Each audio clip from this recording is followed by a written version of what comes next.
우리 오늘 이사야 35장 말씀 함께 나누겠습니다. 이사야 35장은 앞부분 전체 단락이 하나 끝나는 맨 마지막 장입니다.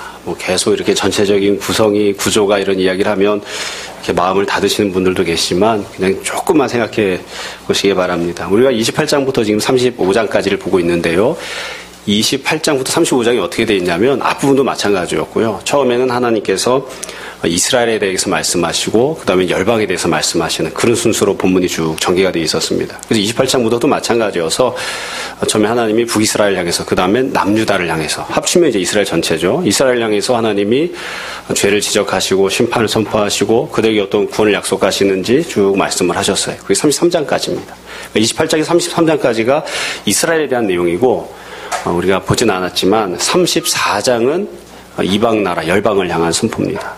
그래서 열방을 향해 하나님이 죄를 지적하시는 또 심판 선포하시는 내용이 나오고 오늘 읽은 35장 여기가 이제 구원에 대한 선포가 나옵니다. 그래서 이 35장은 이 엄밀하게 이야기하자면 열방을 향해서 주님이 주시는 구원이 무엇인지를 이야기하는 그런 내용입니다. 그러나 그 내용 전체는 굳이 이방에게만 국한하지 않아도 되는 내용으로 되어 있고요.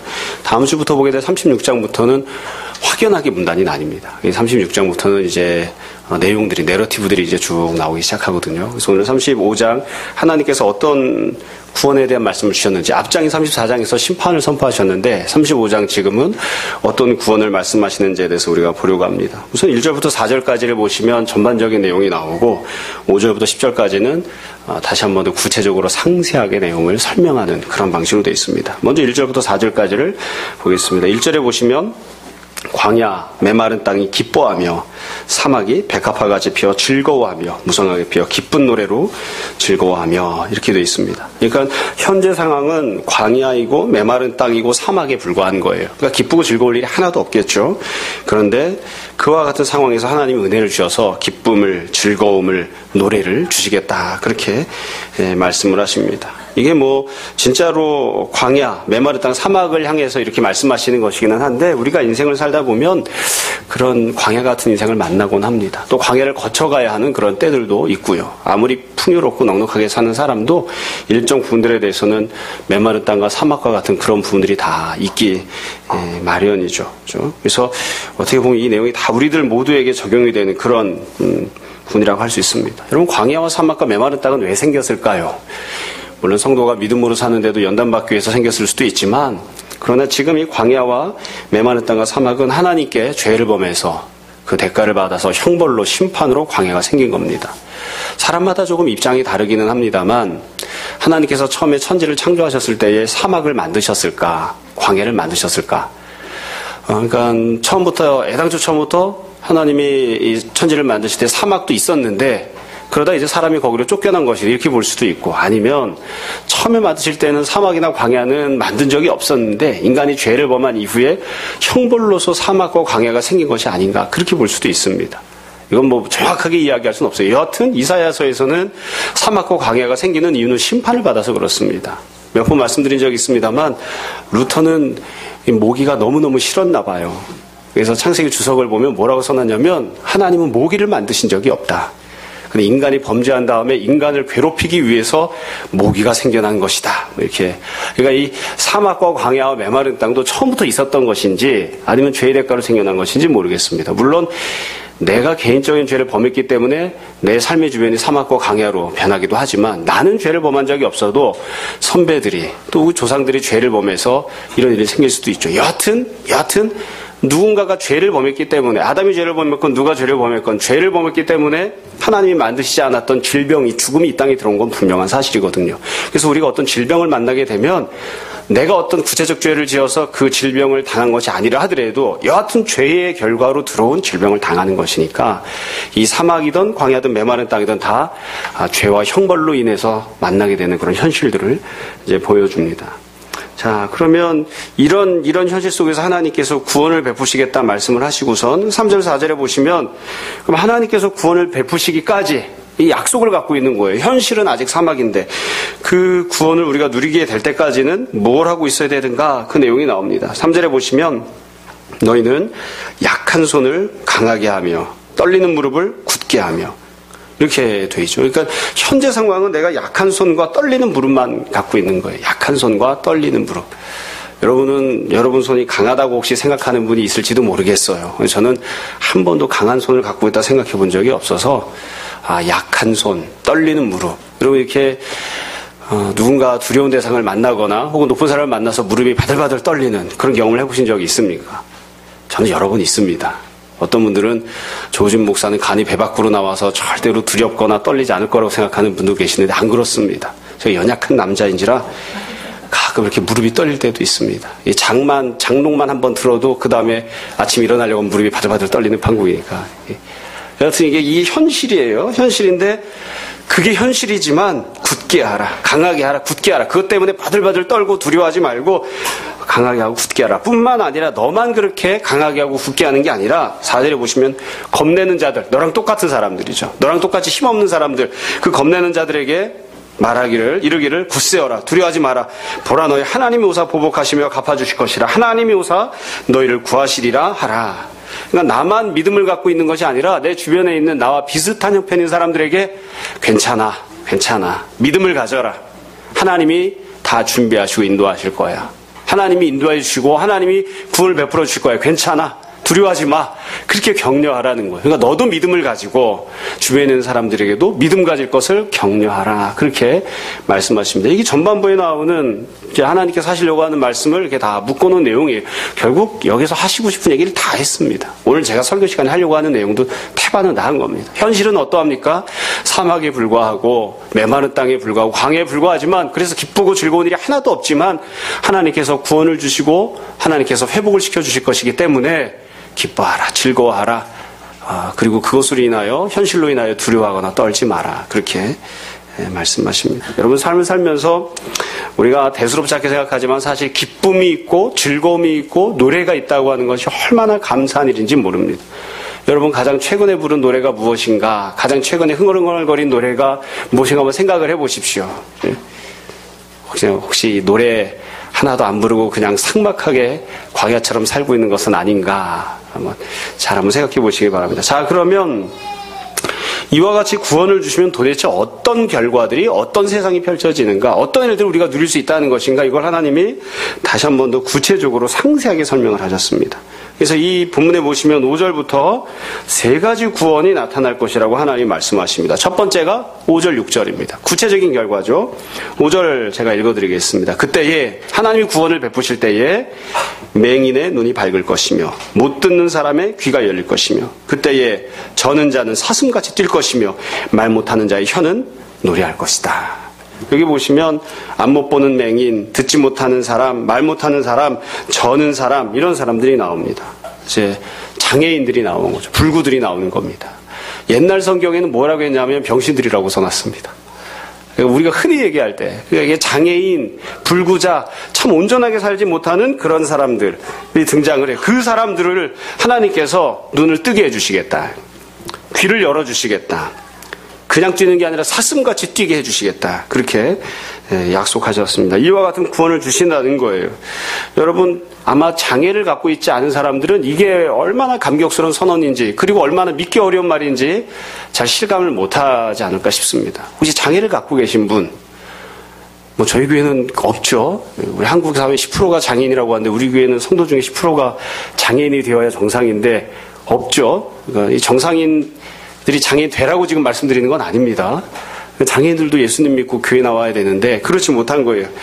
주변에 보면 저는 저희 사촌 누나의 남편이 이제 맹인인데 보면 제가 처음 이렇게 가서 보고서는 얼마나 신기한 일이 많았는지 모릅니다. 시간을 보는데 시계를 이렇게 열더라고요. 시계가 오니까 눈으로 보는 게 아니니까 시계를 열고 손으로 이렇게 만져요. 만져가지고 한 몇 분. 그렇죠? 그리고 나서는 이런 책 같은 것도 읽어준 책들이 있어요. 그래서 틀어놓으면은 삼국지 이런 것들이 다 이렇게 듣고 있는.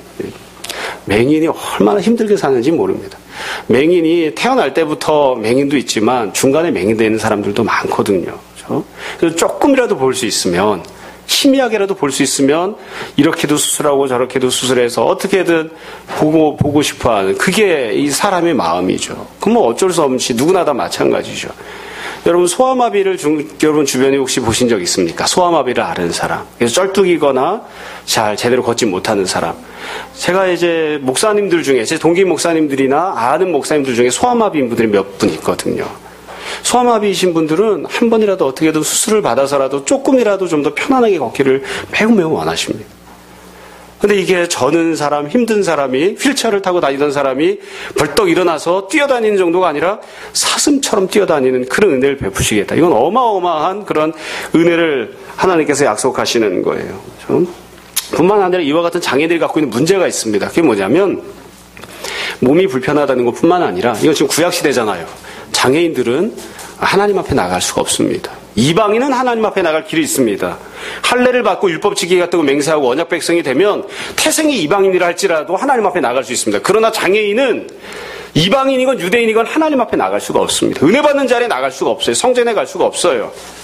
내가 유대인이라 하더라도 장애인이면 그걸로 끝난 거예요. 평생 하나님 앞에 못 나가요. 이방인도 하나님 앞에 나갈 수 있는 판국에, 장애인은 혈통이 무엇이든 하나님 앞에 나갈 수 없는, 그러니까 은혜 받을 수 없는 그런 사람들인 거죠. 근데 하나님께서 그걸 고쳐주시겠다.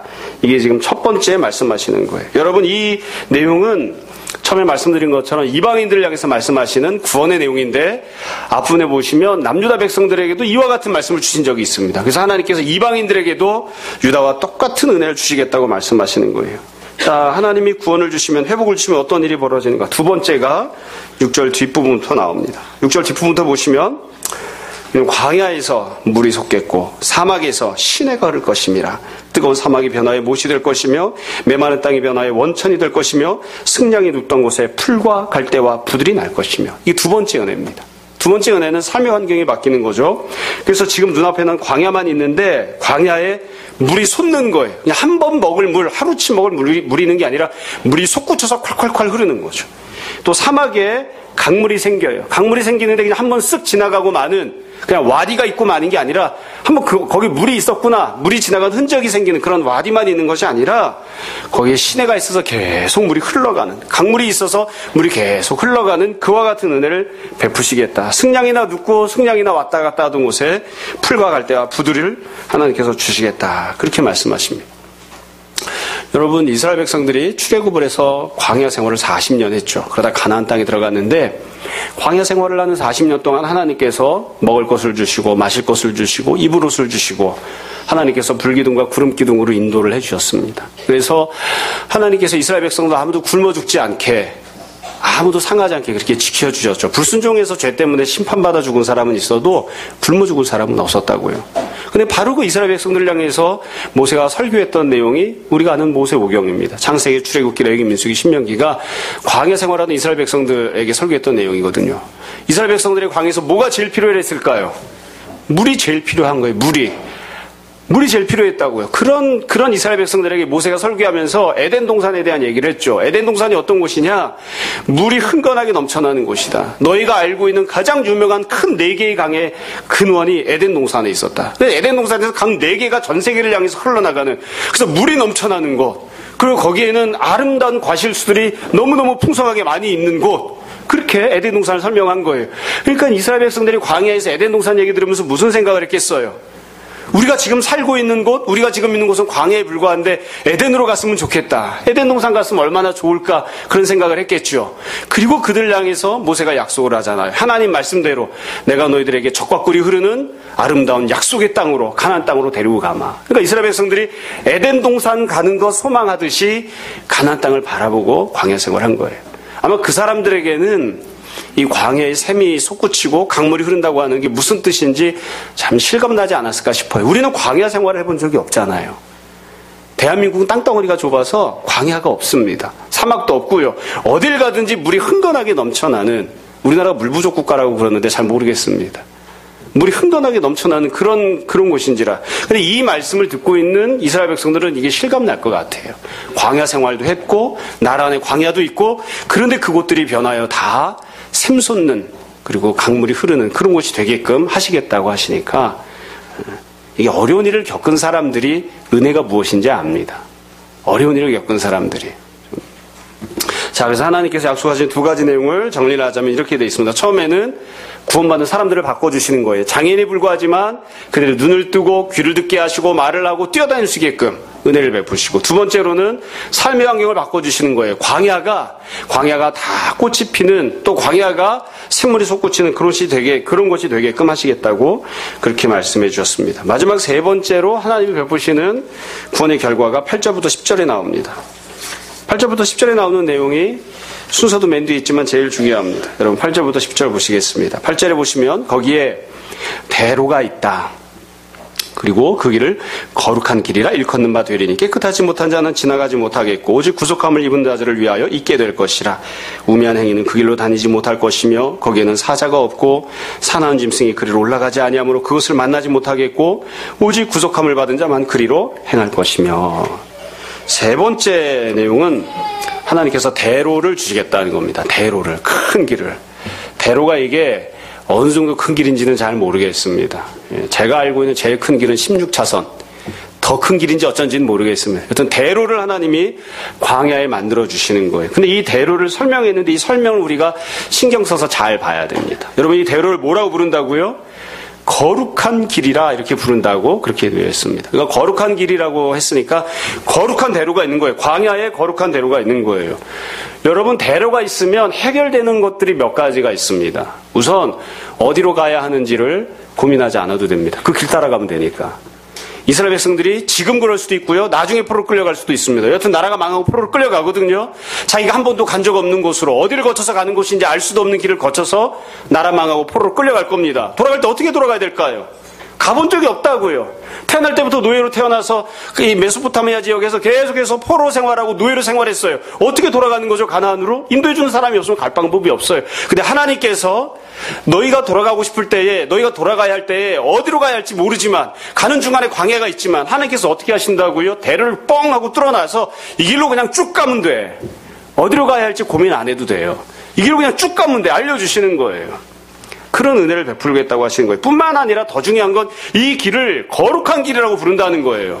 여러분 우리가 성경 읽으면 매우 신경 써서 읽어야 되는 부분들이 몇 군데가 있는데 그 중에 하나가 이 거룩이라고 하는 표현입니다. 이 표현은 아무 곳에나 쓰지 않아요. 여러분 구약 성경에서 거룩한 산이라고 하는 명칭이 있죠. 거룩한 산이 어디죠? 신의 산입니다.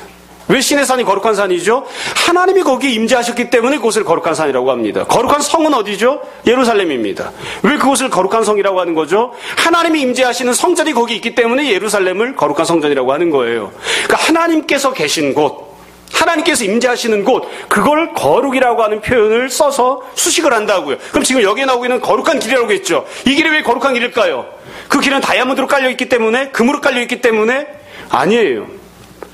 그 길이 거룩한 길이라고 불려진 이유는 간단해요. 구약성경에 나왔던 다른 표현들을 기준으로 생각해보면 그 길에 하나님이 다니시기 때문이에요.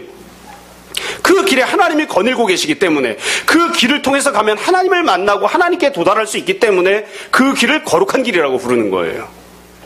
그러니까 하나님께서 지금 이스라엘 백성들에게, 이방인들에게 회복을 약속하시면서 내가 너희들에게 대로를 뚫어주마. 여지껏은 너희가 성전에도 나올 수 없고 하나님을 만날 수도 없는 자들이었지만 내가 거닐고 있는 길, 나와 동행할 수 있는 커다란 길을 내가 너희들에게 줄게. 나에게 도달할 수 있는 길, 이 길로만 따라서 오면 너희들이 다 나를 만날 수 있는 그와 같은 길을 줄게. 그 길로만 와라. 그 길로 와라. 그렇게 하나님께서 길을 열어주시는 거예요. 이게 세 번째 은혜예요. 또 대로를 하나님께서 주신다고 했을 때 한 가지 더 중요한 점이 있습니다. 이걸 우리가 잘 생각해야 되는데요. 대로를 주시는 이유는 그 길을 걸어서 오라고 주시는 겁니다. 무슨 말이냐면 앞부분에 보시면 두 번째 은혜가 뭐였죠? 광야가 변해서 다 샘솟는 곳이 되고 꽃이 피고 하겠죠. 그러나 거기서 머물러 살라고 하는 건 아니에요. 머물러 살라고 하는 건 아니에요. 광야에 꽃이 피고 거기에서 농사를 지을 수 있고 많은 곡식을 얻을 수 있고 거기에 샘물이 있고 강물이 있어도 거기에 마을을 짓고 동네를 짓고 도시를 짓고 거기 머물러 살라고 하신 건 아니에요. 그 광야에 하나님이 대로를 열어주시고 대로 주변에 꽃이 피게 하신 거라고요. 그렇다고 해서 꽃 구경하고 거기에 천막 치고 여기가 좋사오니 여기 머물러 삽시다. 그래서는 안 돼요. 대로를 통해서 시온으로 오라 이거. 시온으로 와라. 내가 너희들에게 광야를 변한 곳이 되게끔, 너희 삶의 터전을 변한 곳이 되게끔 만들어 주겠지만 그게 내가 너희들에게 주려고 하는 궁극적인 은혜는 아니야. 대로를 통하여 끝까지 와서 어디로? 시온으로 하나님께서 예비하신 그곳으로 와라. 그래서 대로는 어디로 가야 할지를 보여주고 동시에 끝까지 가야 하는 목적을 가지고 중간에 아무리 하나님이 주신 은혜가 있어도 그것들을 다 내려놓고 그것들은 지나가는 것이고 대로를 통해 하나님께로 시온까지 갈 수 있는 시온까지 오라고 하는 그와 같은 말씀을 주시는 거죠. 이게 하나님께서 약속하신 구원의 결과들입니다. 자, 이제 말씀을 정리하겠습니다. 항상 그렇지만 본문이 무슨 뜻인지를 아는 것이 제일 중요하고요. 그 다음에 이제 본문 내용들을 정리해서 한두 가지 우리가 말씀에 대해서 적용하고 메시지를 들을 수 있습니다. 한 두세 가지, 세네 가지 정리해서 말씀을 드리려고 합니다. 우선 첫 번째로 이 본문이 매우 종합적으로 되어 있다고 하는 사실을 우리가 잘 생각을 해야 됩니다. 본문에서 약속하고 있는 구원 세 가지가 있습니다. 첫 번째는 뭐예요?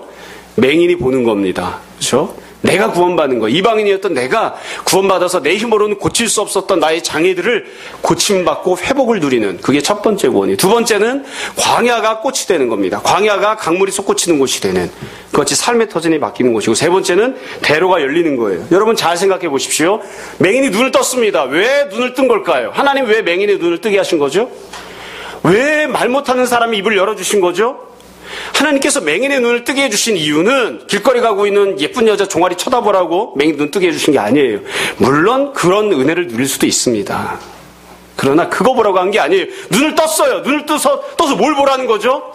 네가 알고 있었던 것, 네가 태어날 때부터 한 번도 본 적이 없었던 광야가 변하여 꽃밭으로 변하는 그 세상을 보라고 하나님이 눈을 뜨게 해주시는 거예요. 하나님이 역사하시고 은혜를 베풀어 주신 것을 바라보라고 눈을 뜨게 해주시는 거예요. 왜 저는 자를 사슴처럼 뛰게 하시는 거죠? 왜 뛰게 하시는 거죠? 죄 지으러 가라고? 네 하고 싶은 거 하러 가라고? 아니에요. 하나님께 뛰어오라고 하나님께서 저는 자를 뛸 수 있는 자가 되게끔 해주시는 거예요. 하나님께서 대로를 왜 열어주신 거죠? 그 대로를 통해서 하나님께 오라고 하나님께서 대로를 열어주신 거예요. 그래서 이 세 가지 내용이 순차적이고 종합적인 거예요. 순차적이고 종합적인. 이스라엘 백성들이 출애굽해서 광야를 가는 동안 아까 말씀드린 것처럼 하나님께서 은혜를 베풀어 주셔서 죽지 않고 잘 먹고 잘 지냈지만 그럼에도 불구하고 핏절하게 지냈죠. 물이 넉넉하진 않았다고요. 하나님 지금 약속하십니다. 더 큰 은혜를 약속하시는 거예요. 내가 너 눈 뜨게 해줄게. 저는 자들 뛰는 사슴처럼 내가 만들어줄게. 그럼 너희들이 가야 할 곳을 볼 수 있게 된다. 가야 할 곳으로 갈 수 있게 된다. 그리고 가는 동안 광야에 샘물이 솟구치고 강물이 흐를 것이기 때문에 절대로 핏절하거나 힘들거나 어렵지 않아. 가는 내내 내가 너에게 필요한 것들을 채워주고 공급해 줄 거야. 그런데 그게 궁극적인 목적은 아니야. 내가 너에게 정말 원하고 내가 너에게 정말 베풀기 원하는 궁극적인 회복의 약속은 시온까지 오는 거야. 시온까지 오는 거야. 그러니까 하나님께서 종합적인 은혜를 지금 약속하시는 거예요. 현재 상황은 포로가 되어서 노예 생활을 하고 있고요. 다리를 절고 있기 때문에 아무 데도 갈 수가 없고요. 보이는 게 없기 때문에 어디를 갈 수도 없어요. 근데 하나님께서 고쳐주시고 가는 동안 힘들지 않도록 중간에 광야가 다 먹고 살만한 곳으로 중간 과정에 은혜를 날마다 허락해 주시고 그리고 끝까지 올 수 있도록 대로도 열어주시는 거죠. 처음부터 끝까지 몽땅 다 책임져 주시고 은혜를 주시겠다고 지금 그렇게 약속하시는 거예요. 하나님께서 앞장서시고 따라와 하고서는 거룩한 길로 같이 동행하시겠다고 하시는 그런 약속을 주시는 겁니다. 그래서 우리가 이 다른 복음서를 통해서 복음서 말씀을 읽을 때도 그렇고요. 구약 성경 말씀을 읽을 때도 마찬가지예요. 1번 은혜만 받고 그 자리에 축축 앉아 있으면 안 돼요. 눈을 떴어요. 어떻게 해야 되죠? 봐야지. 뭘 봐야지 돼요? 광야를 봐야지. 광야가 어떻게 변했는지를 봐야지. 저는 자로 있다가 뛰어다니게 되었어요. 어떻게 해야지 되는 거죠? 뛰어가야지. 거룩한 길로 뛰어가야지. 그래서 1번 은혜를 받고 죽치고 앉아있으면 안 되고 2번 은혜를 받는 곳으로 3번 은혜를 받는 곳으로 자꾸 올라서야 됩니다. 하나님이 더 큰 은혜를 예비하셨으니까요. 자, 두 번째로 본문이 기록하지 않은 더 중요한 내용이 있습니다. 여러분, 하나님께서 베푸시려고 하는 궁극적인 은혜는 무엇이냐? 방금 말씀드린 대로 시온으로 가는 겁니다. 지금 있는 곳을 다 팽개치고 시온으로 가는 겁니다. 그럼 못 들어갈 것 같은데요. 가는 과정은 내가 다 책임진다니까. 내가 다 공급한다니까. 시온으로 가는 거예요. 그러면 시온으로 왜 오라고 하시는 거죠? 시온에 가서 어떤 은혜가 예비되어 있느냐? 본문에는 하나도 내용이 없어요. 근데 정말로 하나님이 원하시는 건 이 모든 자들이 시온에 와서 하나님이 예배하신 시온에 있는 모든 은혜를 다 누리는 겁니다. 그걸 하나님이 정말 원하시는 거예요. 그건 아직 말씀도 시작도 안 했어요. 그러나 시온에 가면 적어도 포로 생활하던 것보단 당연히 낫겠죠. 뿐만 아니라 뿐만 아니라 시온에 가면 중간 과정에서 누리게 되었던 광야에서 샘이 솟구치고 시내가 흐르는 그것보다 더 크고 놀라운 은혜들을 하나님께서 예비하고 준비하고 기다리시는 거예요. 더 큰 은혜를 예비하고 하나님이 준비하십니다. 기다리고 계시는 거예요. 시온으로 와라. 시온으로. 내가 여기에 모든 것들을, 가장 좋은 것들을 다 예비해 놓았으니까 시온까지 와라. 그래서 여러분이 본문 읽고 나서 우리가 메소포타미아에 있는 노예들이라면 혹은 죽치고 앉아있는 전원자들이라면 물어봐야지 돼요. 첫 번째, 정말로 제가 눈 뜰 수 있나요? 두 번째, 가는 동안 정말로 광야에서 샘물을 먹을 수 있나요? 세 번째, 가면 더 큰 무엇이 있나요? 내가 돌아가는 자가 되면, 내가 하나님이 예비하신 곳으로 돌아가면 하나님 나를 위해서 얼마나 더 큰 은혜를 예비해 놓으셨나요? 제가 미리 좀 그걸 알 수 없을까요? 그걸 물어봐야지 돼요. 물어봤으면 대답했을 거예요, 하나님께서. 이스라엘은 아무도 안 물어봤고요. 이방인들도 아무도 안 물어봤습니다. 이해가 되시죠? 제가 여러분들을 무시하는 것 같아서 얘기 안 하려고 했는데 예를 들겠습니다. 저는 어렸을 때부터 이 생일잔치를 해본 적이 없습니다. 생일잔치를 해본 적도 없고 남이 생일 이렇게 차려놓으면 그 생일잔치에 가본 적도 별로 없습니다. 왜냐하면 생일잔치를 가려고 하면 선물을 들고 가야 되는데 선물을 살 돈이 없으니까 제가 용돈을 받아본 적이 없어서 엄마한테 어머니 친구가 생일잔치를 한다고 하는데 이 선물을 좀 살 수 있게 돈을 좀 주십시오 라는 얘기를 해본 적이 없어요. 왜냐? 그렇게 얘기하면 가지 마라 이러실 테니까 얘기하면 뭐 하겠어요. 그래서 얘기를 아예 해본 적이 없다고요. 누가 만약에 뷔페에서 생일잔치를 한다. 당연히 안 가요. 당연히. 자, 근데 우리 우진이가 자비하고 사랑이 많으시며 우진이를 위하여 돈을 많이 풍족히 사용하시는 친아버지인 우리 천명재 형제의 이 아버지의 도움을 받아서 생일잔치를 가령 빕스에서 했다고 치자. 우진아 상상이 돼? 지금 네 얘기하고 있는 거야. 우진이가 빕스에서 생일잔치를 딱 하기로 해서 반에서 내가 제일 예쁘고 좋아하는 여학생 셋, 그 다음에 친한 머스마 남자친구 셋 초청을 했어요. 알려주죠. 뭐라고 하죠? 첫 번째로 이야기하는 건 이거예요. 야, 내 생일이 언제니까 여기로 와. 두 번째로는 오는 길 알아? 오는 길? 올 땐 버스 타고 오든지 아니면 이렇게 아빠 오든지 안 되면 우리 아빠 가서 태우고 올 테니까 언제까지 여기로 와. 오는 길도 알려줘요. 그럼 애들이 뭘 묻죠? 그 다음에 가면 뭐 있는데? 가면 뭐 먹을 수 있는데? 그러면 그러지. 에이 촌스럽기는. 너 빕스 안 가봤어? 가면 뭐가 있다고요. 지금 하나님께서 그 얘기를 쭉 하고 계신 거예요. 근데 본문 1절부터 10절까지만 짧아서 가면 뭐가 있는지는 없어요. 그 내용은 지금 설명을 안 해주신 거예요. 그러나 정말로 하나님 원하시는 건 시온에 도달해서 누리는 은혜를 하나님이 다 풍성히 베푸기를 원하시는 거예요. 이게 궁극적인 것이라고요. 그러니까 저는 자는 뛰기를 소망해야 됩니다. 맹인은 보는 것을 소망해야 됩니다. 하나님이 그 은혜를 주실 것입니다. 근데 그게 끝이 아니에요. 끝이 아니에요. 돌아가는 길이 있어요. 돌아가는 길이. 그리고 돌아가면 더 큰 은혜를 하나님이 베푸세요. 신앙생활이 이와 같아서 날마다 더 큰 은혜를 받고 누리는, 주님이 나를 위하여 무엇을 예비하셨는지를 생각하고 주님과 함께 더불어 거룩한 길을 통하여 주님과 함께 더불어 돌아가는 자가 되는 그런 은혜를 우리가 다 누려야 하는 것이죠. 여러분, 늘 소망 가운데 살아가는 여러분들이 되었으면 좋겠습니다. 지금도 주님의 은혜를 주시지만 앞으로 더 큰 은혜를 베푸실 것이라고, 나를 위하여 무엇이 예비되어 있을지 그것을 늘 기대하는 마음으로 바라보는 여러분들 되시기 바랍니다. 세 번째로, 짧게 조금만 더 하면 마칠 겁니다. 세 번째로 하나님께서 말씀하신 이 은혜는 유대인에게, 이스라엘에게만 주신 은혜가 아니라 이방인들 전체에게 약속하신 은혜입니다. 이거 아무나 누릴 수 있습니다. 본문을 잘 보시면 이 거룩한 들에 누가 다니죠? 깨끗한 사람들이 다니는데요. 깨끗한 사람들이 다니고 사나운 짐승이 없고 구속함을 얻은 자들이 다녀요. 사실 구속함을 얻은 자들이 다닌다고 하는 표현 말고 다르게 표현할 수도 있습니다.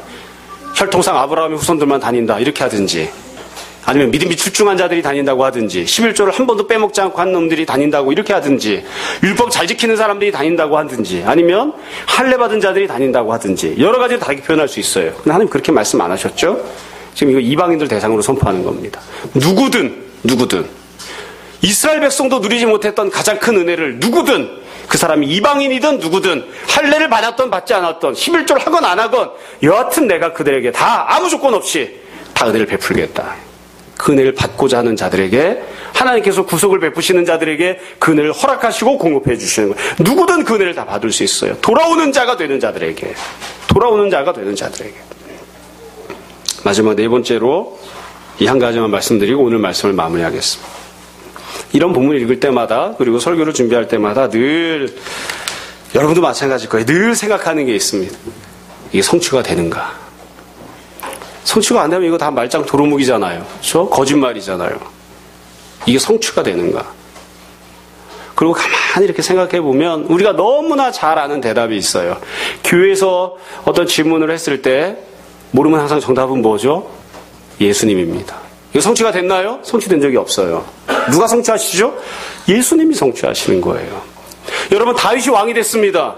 절름발이가 걷는 역사가 일어난 적이 있나요? 없어요. 맹인이 눈뜬 적 있나요? 없어요. 없다고요. 저는 자가 뛰는 사슴처럼 뛰어다니는 그와 같은 거 없다고요. 하나님께서 대로를 만들어주신 적이 있느냐? 없어요. 아무리 훌륭하고 탁월한 통치자가 등장했어도 이런 일이 실제로 역사상 존재했던 적은 없었다고요. 근데 언제? 예수님 때 일이 일어났습니다. 물론 지구상에 존재하는 모든 맹인이 다 눈을 뜨고 맹인이 한 명도 존재하지 않는 그런 세상이 된 건 아닙니다. 그러나 예수 그리스도께서 이 땅에 오시면서 눈먼 자들의 눈을 뜨게 해주시고 저는 자들을 걷게 해주시면서 하나님 말씀이 이 땅 가운데 침투되고 성취가 되는 역사가 시작되게 하셨습니다. 예수 그리스도 때부터 저는 자들이 뛰기 시작합니다. 맹인들이 보기 시작합니다. 못 듣는 자들이 듣기 시작합니다. 하나님께서 주셨던 약속의 말씀이 성취가 되기 시작하는 거예요. 주님이 오심으로 이 말씀이 성취가 되기 시작합니다. 주님이 오심으로 인하여 그 누구도 하나님께 갈 수 있는 대로를 얻지 못했었는데 길과 진리와 생명이 되신 주님으로 말미암아서 예수 그리스도를 통하여 그 사람이 이방인이든 유대인이든 그 사람이 율법을 지키든 자든 아니든 할례를 받았든 받지 않았든 몽땅 다 주님을 통해서 다 거룩한 길을 통하여 하나님께로 가는, 하나님과 더불어 동행하는, 그리고 주님을 통해서 여기서 약속하고 있었던 시온에 가면 무슨 일이 있는지 여기는 본문에 없지만 예수님께서는 우리에게 영원한 하나님 나라를 약속해 주셔서 우리가 다 하나님 나라를 소유하고 누릴 수 있는 자들이 되게 하셨어요. 그러니까 예수 그리스도 때부터 이게 성취가 되는 거예요. 주님을 통해서 이 은혜를 우리가 다 받아 누릴 수 있습니다. 뿐만 아니라 이 본문에서 약속했던 것들보다 더 훨씬 더 큰 은혜들을 주님께서 우리에게 약속하시고 베풀어 주셨습니다.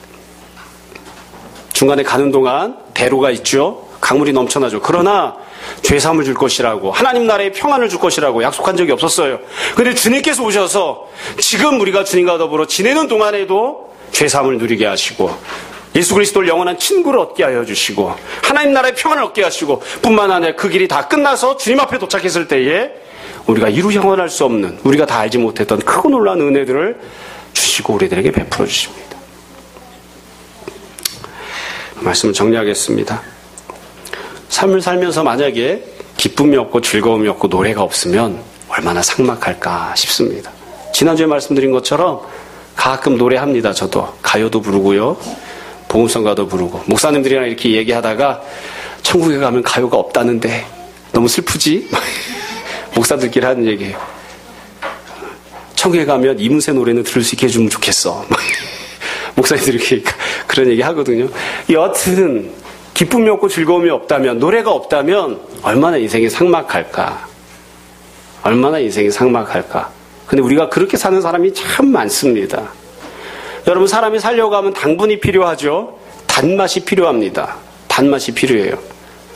근데 몸을 해롭게 하지 않는 단맛이 있는가 하면, 제가 정확하지 않을 수도 있지만 사카린처럼 당도가 500배나 높지만 결국 몸을 해롭게 하는 그런 단맛도 있습니다. 원래는 기쁨이 있고 즐거움이 있고 노래가 있어야 되는데 하나님이 주시는 기쁨, 하나님이 주시는 즐거움, 하나님이 주시는 노래를 부르면서 우리가 지내야 되는데 그거를 누리지 못하니까 세상이 주는 즐거움, 세상이 주는 기쁨, 세상이 주는 어떤 단맛을 누리려고 발버둥 치는 거예요. 그리고 그 안에서 무언가 기쁨을 누리고 살죠. 그게 내 인생을 갉아먹고 다 망하게 만드는 것임에도 불구하고